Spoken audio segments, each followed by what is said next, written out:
इस वीडियो में हम लोग पढ़ेंगे क्लास 10 मैथ्स का NCERT बुक का एक्सरसाइज 7.2 का क्वेश्चन नंबर 3 और 4। ठीक है, इसके पहले 7.1 और 7.2 के क्वेश्चंस मैंने पिछले वीडियोस में बताए हैं। उसकी प्लेलिस्ट की लिंक आपको डिस्क्रिप्शन में मिल जाएगी, आप उसे देख लेंगे तो अच्छा होगा। क्योंकि इस वीडियो में मैं जो क्वेश्चन बताऊंगा वो उस वीडियो से रिलेटेड है, क्योंकि उसमें मैंने सेक्शन फार्मूला के बारे में समझाया है और बताया है कि कैसे सेक्शन फार्मूला का यूज़ किया जाता है।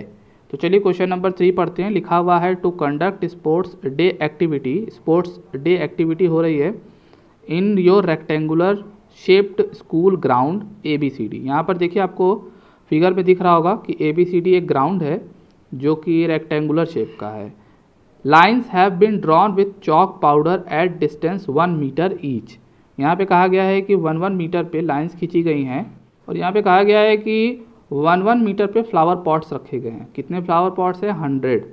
तो अगर 1 मीटर पे 100 फ्लावर पॉट्स रखे गए, इसका मतलब टोटल डिस्टेंस होगा 100 मीटर, क्योंकि 100 फ्लावर पॉट और हर एक फ्लावर पॉट 1 मीटर पर है, तो 100 मीटर टोटल डिस्टेंस है। तो यहाँ पे दो बच्चों की बात कर रहा है, एक निहारिका है और एक प्रीत है। ठीक है, तो निहारिका सेकेंड लाइन में दौड़ रही है, और उसने टोटल 1/4 डिस्टेंस कवर किया है। टोटल कितना है? 100 मीटर है और 100 का 1/4।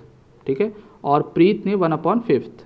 तो दोनों पहले कितना डिस्टेंस ट्रेवल की है उसको हम लोग फाइंड आउट करेंगे।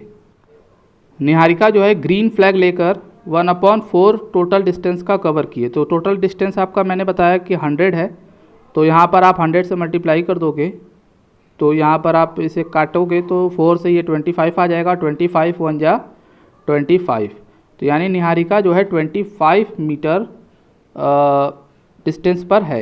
यानी 25 मीटर आप समझ पा रहे होगे। 25 मीटर का मतलब यहाँ पर ये है कि 25th फ्लावर पॉट के पास है वो।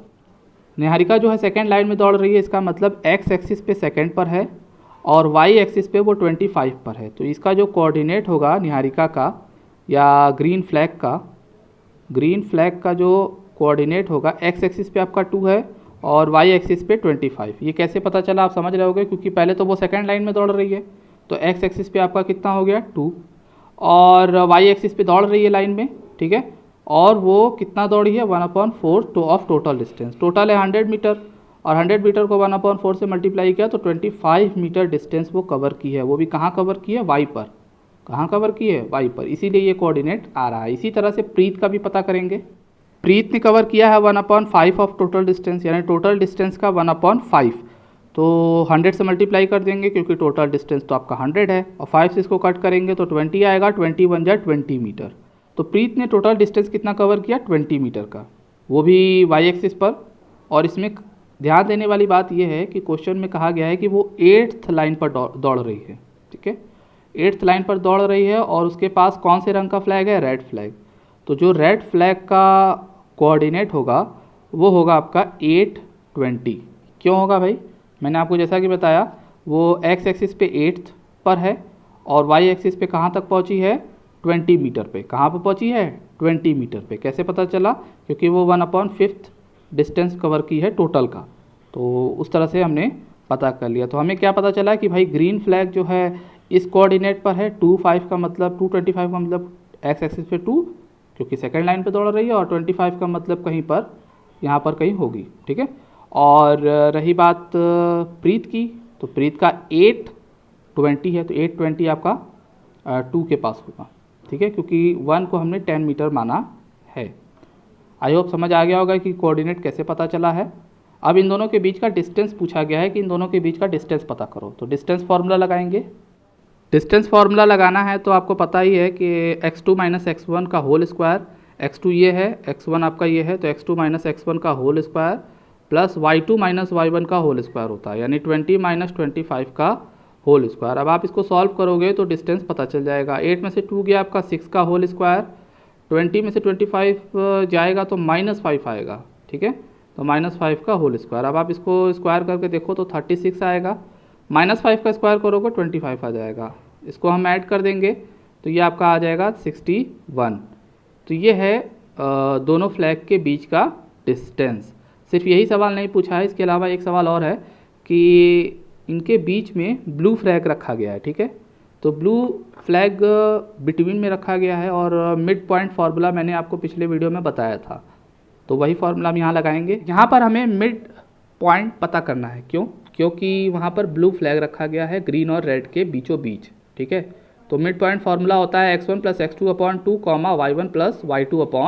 तो आपका ये दोनों पॉइंट है, ये ग्रीन फ्लैग का और ये रेड, तो दोनों में ये x1 है ये x2 है, तो फार्मूले में वैल्यू रखेंगे तो 2 + 8/2, ठीक है। और y1 + y2 बोला है तो 25 + 20/2, तो 25 + 20/2। अब आप इसको सॉल्व करोगे तो ये आ जाएगा 10/2, 10/2 का मतलब 5, और ये आपका 45/2 यानी आ जाएगा 22.5। 45 में अगर 2 से डिवाइड करोगे तो इतना ही आएगा। अब ये क्या रिप्रेजेंट कर रहा है? ये रिप्रेजेंट कर रहा है 5 x एक्सिस को। x एक्सिस का मतलब कि ये 5th लाइन पर है। ब्लू फ्लैग कौन सी लाइन पर है? 5th लाइन पर। और कितने डिस्टेंस पर है? 22.5 मीटर डिस्टेंस पर, यानी आपका जो ब्लू फ्लैग है वो 5th लाइन पर है और 22.5 मीटर डिस्टेंस पर है। The blue flag is at 22.5 metre distance on 5th line. I hope question समझ में आ गया होगा। सबसे पहले बताया गया था कि निहारिका ने 1/4 चला है टोटल का, तो उससे पता चला कि 25 मीटर चला है उसने, और वो सेकंड लाइन पर है तो वहाँ से कोऑर्डिनेट पता चला। सेम काम प्रीत के साथ हुआ कि वो 8th लाइन पर थी और डिस्टेंस 1/5 चला था, तो उससे कोऑर्डिनेट पता चला। अब दोनों कोऑर्डिनेट पता चले रेड और ग्रीन का, तो दोनों के बीच का डिस्टेंस पता कर लिया। डिस्टेंस पता करने के बाद कह रहा है कि उसके बीचों बीच एक ब्लू फ्लैग रखा गया है, तो मिड पॉइंट फार्मूला लगाया गया। मिड पॉइंट फार्मूला से ये आया और इससे ये पता चला कि 5th लाइन पर 22.5 मीटर डिस्टेंस पर वो ब्लू फ्लैग रखा हुआ है। आई होप समझ आ गया होगा ये क्वेश्चन। 4th क्वेश्चन कहा है find the ratio in which the line segment joining the points -3, 10 and 6 - 8 is divided by -1 and 6। जैसा कि आपको पता है सेक्शन फार्मूला में एक पॉइंट होता है जो पूरी लाइन को दो रेशियो में डिवाइड करता है, ठीक है। तो यहाँ पर आप देखोगे कि पहला एंड पॉइंट आपका ये है और दूसरा ये, और जो पॉइंट उसको डिवाइड कर रहा है, बांट रहा है, उसका कोऑर्डिनेट ये है, ठीक है। आपको रेशियो पूछ रहा है, ठीक है। आपको पता है सेक्शन फार्मूला क्या होता है, वही फार्मूला लगाओगे आपको आंसर मिल जाएगा। तो चलिए लिखते हैं सेक्शन फार्मूला। ये देखिए ये है आपका सेक्शन फार्मूला। यहाँ पर हम वैल्यू पुट करेंगे, m1 की जगह पे m1 रहने देंगे, m2 की जगह पे m2, आपका x1 की जगह पे -3, x2 की जगह पे 6, y1 की जगह पे 10 और y2 की जगह पे -8। तो इस वैल्यू को हम यहाँ पुट कर लेंगे तो देखिए आपका क्या आ जाएगा भाई, m1 इंटू x2 है आपका 6 plus m2 into -3 upon m1 plus m2। दूसरा वाला है आपका m1 रहने देंगे, y2 है आपका -8 plus m2 into 10 upon m1 plus m2। यहाँ पर मैंने सॉल्व कर लिया, ये 6m1 हो गया, ये -3m2 हो गया, -8m1 प्लस 10m2, ठीक है। तो यहाँ से हमने ये कर लिया। अब एक चीज़ यहाँ देखिए कि जो c का कोऑर्डिनेट है वो दिया गया है, ठीक है, और ये भी c का ही कोऑर्डिनेट है बाय फार्मूला। तो यानी एक तरह से कह सकते हैं कि ये जो है -1 के इक्वल है और ये जो है आपका 6 के इक्वल है। तो वही चीज़ हम यहाँ लिखेंगे, -1 = 6m1 -3m2 upon m1 plus m2। अब ये m1 प्लस m2 को क्रॉस मल्टीप्लाई करेंगे तो यहाँ आ जाएगा -m1 -m2, क्योंकि -1 का मल्टीप्लाई दोनों में हो जाएगा। अब यहाँ से क्या करेंगे हम कि m1 m2 को ट्रांसफ़र करेंगे, इन दोनों को इधर ट्रांसफ़र कर देंगे तो ये आपका इधर से आ जाएगा 6m1 -3m2 plus m1 plus m2, क्योंकि जब इसको इधर ट्रांसफ़र करेंगे तो साइन चेंज हो जाएगा। 6m1 में प्लस m1 को ऐड कर देंगे तो 7m1 हो जाएगा, -3m2 और प्लस m2। तो यहाँ पर आप देखिए साइन अपोजिट है तो सब्ट्रैक्ट हो जाएगा और साइन बढ़ेगा लगता है तो -2m2 आएगा, ठीक है। तो -2m2 को इधर ट्रांसफ़र कर देंगे तो ये +2m2 हो जाएगा और इधर आपका 7m1 हो जाएगा।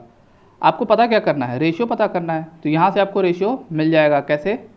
ये जो m2 है इसको इधर ट्रांसफ़र करेंगे, मल्टीप्लाई में है तो डिवाइड में चला जाएगा, उसी तरह 7 ये मल्टीप्लाई में है तो डिवाइड में चला जाएगा। ये कुछ इस तरह से हो जाएगा, 2/7 इज इक्वल टू m1/m2। और यही चीज़ आपको पता करना था, m1 रेशियो m2 आपको पता करना था, जो कि कितना है 2:7, ठीक है।